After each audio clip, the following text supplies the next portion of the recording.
Number 34, Sam Philp. Seemingly another one, Pom, who has some really nice attributes, but unfortunately has been cut down with injury. And that's been the story of his introduction into the AFL. You know, obviously he and Brodie Kemp come at the same draft. Philp was a bit of a bolter. I still remember that draft pretty clearly. We were pretty keen on Devon Robertson, and we nabbed up Sam Philp, much to the surprise of, I think, most people in the AFL world. But when I look at him, I look at his body, it's definitely grown, and you can see the work rates there. And I think you can also see that the coaching staff like what he provides. He must be doing something right at training, because he gets selected for the first practice match. I know it's a practice match, but I think when you're selecting an A team and a B team, and Sam Philp is named in that first side, there's probably a little bit of a glimpse into the club's thinking. So what's your overview of Philpy? They played him in spurts as well, didn't they? The 6 touches against St Kilda. He didn't play a lot of the game, though, but he played enough, I'd imagine, Voss to see where he's at. It's a tough one to analyse, because he's got the skill sets that you look at and you're like, we're craving for a Sam Philp. It's like Sam Philp really, in his mind, should be thinking, I'm guaranteed to play. If I can get myself right, I'm guaranteed to play, because Carlton don't have me. And that he's got a very good engine.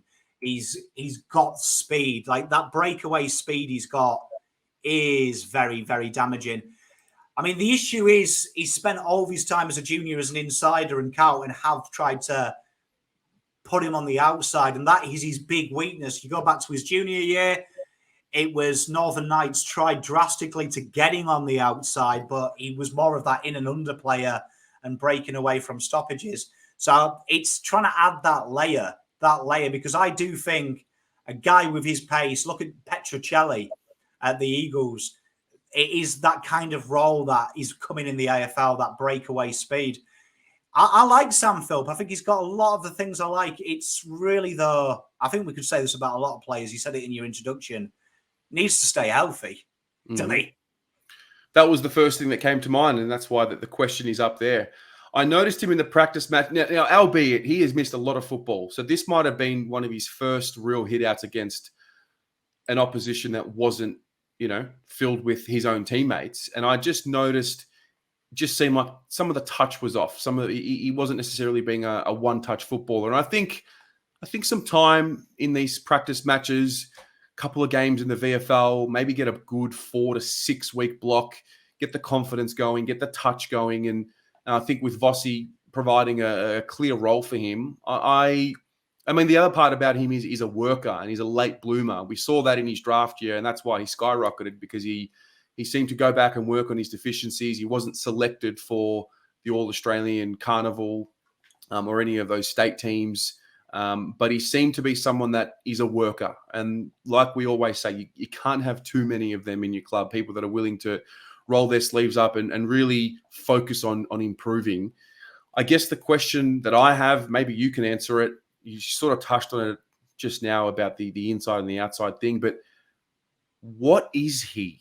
What do we like? Is he a David Cunningham type? Is he a forward half guy? Is he a back half guy? Is he a wing? I'm not sure yet. And I'm hoping that's the question that gets answered by the end of the year. I mean, it's a tough one, because, I mean, like, when you go back to that draft year as well, you look at him, he was a real anomaly, because he finds a decent amount of the ball, about 21 touches. His clearances and tackling was evident. He loves doing that. High elite categories for them. But then you look at his contested possessions, and it was way below 50%. And you're like, you've spent 92% on the ball. How is it so low? But then you see him on the outside, and it's a real evident issue. He's kicking on the outside. His ability on the outside didn't quite match what you were seeing. So he's got the engine, though. That is one thing about Philpy. He doesn't get any slower in 4 quarters. And I think that is a real conundrum for Voss, because I think everything tells you, against your better judgment, he's a winger. And it's getting around him. It's getting someone around him to work on them limitations he's got. Because he is a trier, and God loves a trier, and that's it. For me, if we can get him fit, and sharpen that kicking up, sharpen it up a little bit, get him a bit more confidence in the VFL. It could be we could look back at that deal and say, look, we could have had Devon Robertson, but thank God we got Philp. And I hope we give him the wing time and really try and focus him on that, because that pace is frightening. He can cover yards quickly, and he loves to tackle, and that is an issue on the wing. Does he like that rough stuff? And he does as well. He's willing to muck in. So Philp, I like him. I'm going to be watching him in VFL with eagle eyes. Eagle eyes. I like that, him on the wing.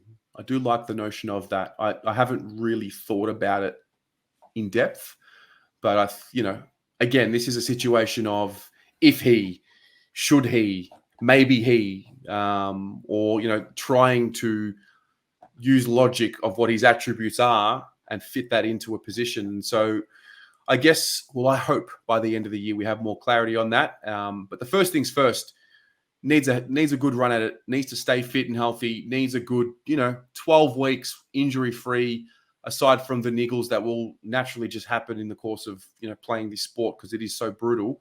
But, we wish him nothing but the best. Those of you at home, where do you see Sam Philp playing a role in this team moving forward? Let us know in the comments below.